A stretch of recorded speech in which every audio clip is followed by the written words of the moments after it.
So, second time, my weight did not go down as low because I was so out of control with binging and purging. I was now a stay-at-home mom, so it's not like I really had anything else to occupy my mind or my time. So this was an all-day, every-day, just complete battle, and I was losing that battle fast. So this time, though, I knew that the shame that kept it in hiding, it would kill me. I knew it would kill me if I let it continue. So I just went back to my parents. Told them again, and which was so humiliating for me to have to admit that. I've got myself back in this situation again. But fortunately, it's my parents. I don't think I ever mentioned my dad's a minister. Oh yeah, there's that. So again, they sat me down. They prayed, and once again, gone, just like that. I mean, immediately gone. The symptoms, anyway. Bear in mind, I'm talking about symptoms, okay? Because you're thinking, it takes years a lot of times for us to develop thought patterns and processes and habits and believe lies. We believe lies about ourselves. There's another scripture that says that He has plans for you, He knows your future, and He has plans for you for good and not evil, to give you hope and a future. That's a scripture, and that is the truth.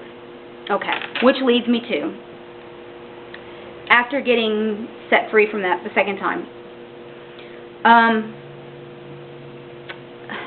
my first marriage, I won't go into details, but I was just way too young. I was immature, and I'll just go ahead and shoulder a lot of the blame and just leave it at that, okay?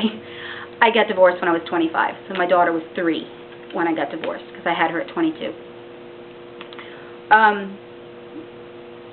And then spent a couple years just really confused over, I know all the scriptures on marriage and stuff like this, and I didn't understand why my marriage didn't work, and beat myself up again.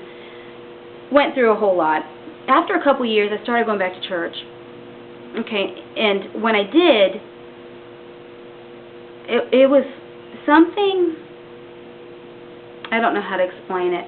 I would cry every time I stepped foot in the church, went through the doors. I was like, okay, I feel like an idiot. It went on for months. And I didn't even a lot of times know what was going on. It's just there was something deep inside of me that was changing. And it was God just digging out all of the garbage that I had been piling in there for years. Like I said, believing lies about myself and my life, and thinking I was a failure at so many things. So once I let go, I just went, you know what?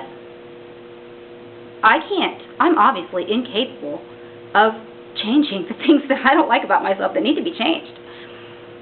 And so there's a saying, let go and let God. That is what you have to do. You get yourself stuck in a rut of wrong thinking and patterns and habits and things that are destroying your life or your health or whatever. Let go and let God. I am not going to tell you that I don't have some issues with food. I do. There are certain foods that I can't, no, I won't say I can't, because the older I get, the easier it gets. There's certain foods that are kind of triggers that just, not real comfortable with them. Got to be really careful. And I'm not going to tell you that I'm perfectly happy with my body, because I do tend to be a perfectionist, and nobody's perfect. I mean, unless I had enough money to pay for a whole ton of plastic surgery, which is not a solution either, because then you still got the issues. It's not going to help. Nobody's perfect. And there's one, I want to say this before I forget too, just kind of doesn't fit in here, but I'm going to say it because I don't want to forget it. There's one piece of advice that I have for people who have eating disorders.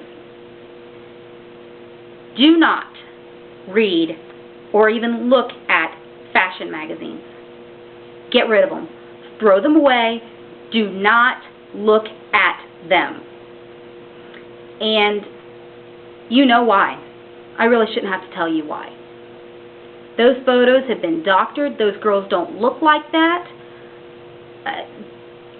There maybe 1 in a million girls who are naturally super skinny, and even they, when they're in a print ad, have had their photos doctored, because there are areas of your body, I don't care how skinny you are, you're not going to have this whatever is perfect body. And here's another thing, and I want any man who is watching this, I want you to pipe in on the comments. Girls, guys like a figure, okay? They do.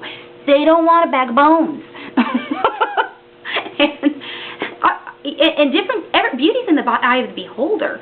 And yeah, some guys like a more voluptuous woman. Some guys even like a little meat on them. And others like you to be, yeah, thin with a little bit of a figure. And some like in between. And some of them don't care. It's about who you are on the inside. Focus more on the inside, not the outside. In the inside, I mean, when your thought processes get right, you're thinking clearly, you're going to have the self-control to just eat healthy. And you'll be okay with who you are. You'll have a confidence about who you are on the inside.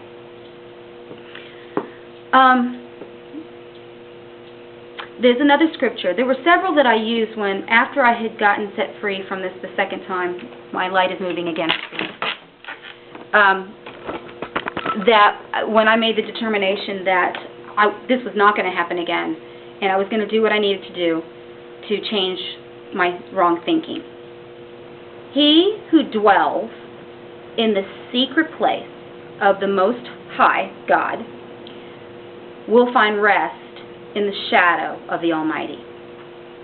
And I believe God gave me like a revelation knowledge on that scripture a long time ago, and I haven't ever heard anyone else describe the scripture this way. And okay, I'm going to break it down. He who dwells. What are you dwelling on? What are you thinking? Where are your thoughts? Whatever you're dwelling on, you will become. And that's just psychology. It's true. Wherever your thoughts are focused, that's the direction you're heading. So basically, in trying to fight the very thoughts that have got you where you are, you're dwelling on them. He who dwells in the secret place, if you ask God to help you get free of this. And I am telling you that the only way I got completely free to where I do not spend my days struggling with this all the time, I don't sit around obsessing over food in my body and what I can eat and when I can eat and where I can eat and what will this do and what are the effects and what if I get fat, and I know that's what you're thinking. I know. And it is, it's almost traumatizing when you're in the grip of that. So you have to change your thoughts. What are you dwelling on? So dwell, ask God to, first of all, set you free from that. And then show you or take you to a place, and it can be a physical place or a visual place or whatever, a place that works for you, a secret place that He provides.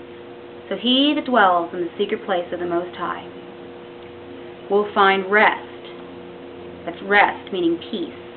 A restful, peaceful place where it's not a struggle, a battle, a fight, a constant drain, okay? You will find rest in the shadow of the Almighty.